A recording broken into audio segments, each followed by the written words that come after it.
Hare Krishna friends, welcome back to my Kanha's Darshan. In last video, I have summarized the first chapter of Bhagavad Gita, that is Arjun Vishada Yuga, which means Arjuna's despair. Now today, I will continue with the second chapter of Bhagavad Gita, that is Sankhya Yoga, which means the yoga of knowledge, the transcendental knowledge. But before I begin, I would request you to please like, share and subscribe to my channel and also click on the bell icon so that you can get my new video updates. And now let's move on to the second chapter. Sankhya Yoga, the transcendental knowledge. The second chapter of the Bhagavad Gita is Sankhya Yoga. This is the most important chapter of the Bhagavad Gita, as Lord Krishna condenses the teachings of the entire Gita in this chapter. This chapter is the essence of the entire Gita. Sankhya Yoga can be categorized into four main topics.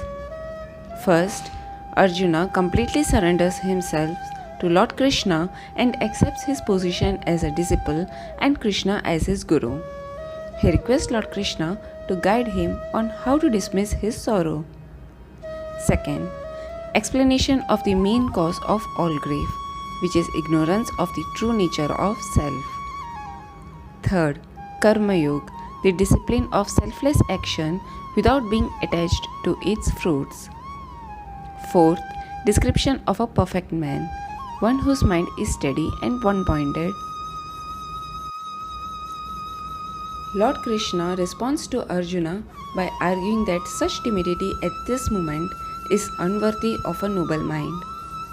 Still, Arjuna insists that he cannot bear the thought of killing his kinsman. In verses 11 to 17, Lord Krishna explains that Arjuna's sorrow is sheer delusion, because physical sensations are transitory, just as life and death are transitory. Everything that exists has always existed. Arjun and his family will simply pass from one body to the next in each life. Krishna urges Arjuna to do his duty in this life because his self is eternal and part of the eternal fabric of the universe. Thus, Arjuna cannot really kill or be killed because it is only the body that can die. In verse 31, Lord Krishna insists that Arjuna's duty in this life is a warrior's duty.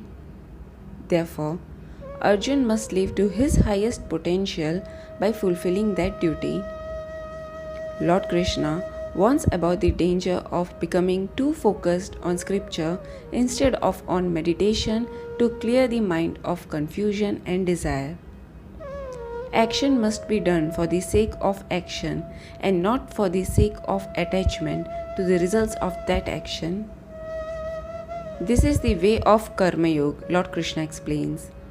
When Arjun asks Lord Krishna to describe the way a wise man moves in the world, Lord Krishna answers that the wise man submerges his mind in meditation and learns to withdraw from the sensory confusion of the world. According to Krishna, sensation is the root cause of desire, which causes suffering and disguises the truth.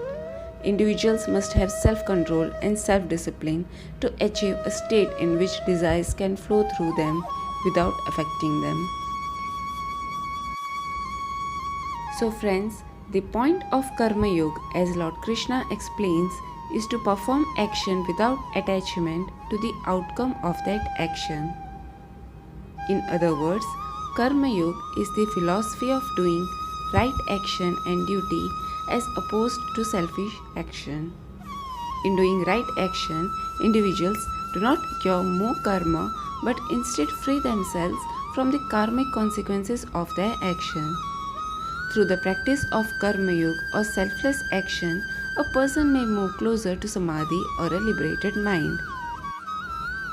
Now friends, I will continue with the third chapter of Bhagavad Gita, that is Karma Yoga, the path of selfless services, in my next video. Till then, take care. Radhe Radhe.